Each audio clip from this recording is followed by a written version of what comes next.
न जाने कितने जन्मों में कितनी तरह जिया है हमने घर के विभिन्न अर्थों को। न जाने कितनी बार जाना है एक गृहस्थ होने की खुशी और फिर गृहविहीन होने की व्यथा। एक घर बसाने का सुख और फिर उसके उजड़ने का दुख। न जाने कितनी बार कहा है विरक्ति से अब नहीं बनाऊंगा दूसरा घर, और न जाने कितनी बार उगाया है खरपतवार की तरह शरीर पर दीमकों का टीला कोई दूसरा घर संसार। कितनी ही बार दृढ़ता से कहा है निर्वाण प्राप्त बुद्ध की तरह, हे गृहकार अब और नहीं बनाने दूंगा तुझे दूसरा घर। यह घर अंतिम है, लेकिन बार बार लौटना पड़ा है परलोक से फिर इसी लोक में, हाथों में लिए वही भिक्षा पात्र, लेखनी या ज्ञान की मशाल। एक अनवरत यात्री की दिनचर्या। दिन ढले कारवां सराएं, दिन होते ही पुकारती राहें, जैसे अलिखित पृष्ठों पर चलते अनथक कलम के पांव। अलक्षित को लक्ष्य बनाती एक जिद, इन्हीं व्यापार मार्गों और पड़ावों से होते हुए निकल जाना है मुझे अपने मार्ग पर। कुमार जी पूछता है अपने से, मैं कौन हूं, कहां से आया हूं, कहां जा रहा हूं, और देता है स्वयं को उत्तर भी, मैं कोई नहीं, न कहीं से आया हूं न कहीं जा रहा हूं। कुछ देर ठहर कर शरीर के विश्राम गृह में चला जाऊंगा, फिर उसी शून्य में जिस शून्य से आया। कुमार जी प्रवेश करता है एक अन्य देश काल में अपने अमूल्य ग्रंथों के साथ। सोचता है अब शुरू हुई एक नई सदी, तथागत के सदियों बाद। बदलती जगहें, भाषाएं, मौसम, बदलते सम्राट और लोग। कहीं भी रहूं, कैसे उगाते हैं मेरे अंदर से मेरे ही बंधन। उन्हें तोड़ते ही जुड़ जाता हूं अपने उस दूसरे अर्धांग में होने वाली सुबहों से। आती हैं संगतकार ऋतुएं प्रतिवर्ष, बहारें, वर्षा, शिशिर, ग्रीष्म, पतझर, शरद। एक गायक की तरह सुनता रहा कुमार जीव, अपने भीतर बजता एक जीवन राग, निर्जीव वाद्यों में भी जो डाल देता है प्राण। एक प्रतीक्षा है अंदर, एक प्रतीक्षा है बाहर। कोई आ सकता है मांगता हुआ अवसर। पर्याप्त तो होगा छू देना इस सारे दृश्य को एक सहज स्वीकृति से। मुझे तो वसंत फूलूंगा, मुझे तो वर्षा भीगूंगा, मुझे तो शिशिर कांपूंगा, मुझे तो ग्रीष्म तापूंगा। तुम बार बार सहर्ष इस जीवन में आओ, मैं बीतूंगा हजारों वर्ष। इन उत्सवों को मैं पहले भी मना चुका हूं। मैंने इन्हीं ध्वनि प्रधान मंत्रों को कई बार पहले भी पढ़ पढ़ कर समाप्त किया है। जीवन का वह भी एक अर्थ है, कविता की तरह सुंदर, जिसके बिना नीरस है ज्ञान विज्ञान। एक बीज बोते ही मिट्टी बदल जाती है वृक्ष में, और एक वृक्ष बदल जाता है पूरी सृष्टि में। मैं यहां आया नहीं, वहां लौट गया हूं जहां कभी था। मुझे पूरी कहानी पहले ही से मालूम है। अंत में मुझे मरना है धीरे धीरे, इतनी सफलता से कि पूरा जीवन सच्चा मालूम दे। आले पर रखी रेत घड़ी कहती, उठो अब वक्त आ गया। कोने में खड़ी छड़ी कहती, चलो अब बहुत दूर जाना है। पैताने रखे जूते पांव छूते पहन लो हमें, रास्ता ऊबड़ खाबड़ है।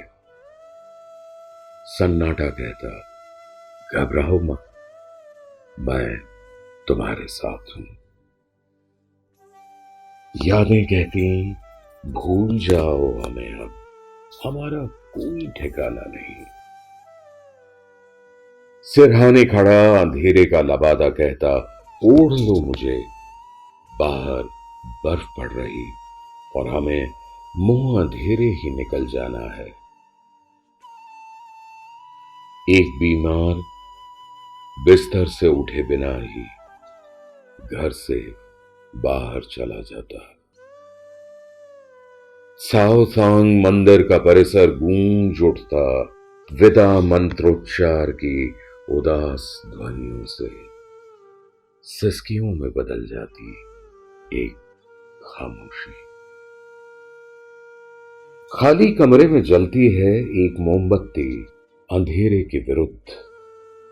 अडिग प्रकाश पुंज कहता है, जिन तत्वों के बने हैं हम, उन्हें जीना अगर मजबूरी है तो उसी जीवन वस्तु को मथ कर मूल्यवान कुछ निकाल सकना पुरुषार्थ है, जिसके बाद मृत्यु नहीं मुक्ति है। यह कागज जन्मभूमि है अक्षरों की। जो नश्वर है सड़ता गलता रहेगा, जो अनश्वर है संतरण कर जाएगा समय की निरवधि में। ध्वनित होते रहेंगे उसके अनेक अर्थ कालांतर में। एक व्यक्ति से अधिक उसके विचारों में जीवन होता है। विचार जो केवल वाक चातुर्य नहीं, गहरे आत्मचिंतन से प्राप्त होते हैं। वे मरेंगे नहीं, नए नए रूपों में लौटते रहेंगे हमारे बीच, विकसित होते रहेंगे सृष्टि के नियमों के अनुसार, जिन्हें हम भाषा में रोपित कर जाएंगे। वे किसी भोजपत्र पर लिखे प्राचीन आलेख की तरह संसार के कोने कोने में घूमेंगे। विभिन्न कालखंडों में व्याख्या होगी उनकी। समय पढ़ता है केवल शब्दों को नहीं, आंसू की उस बूंद को भी जो कभी कभी टपक जाया करती है अक्षरों के बीच।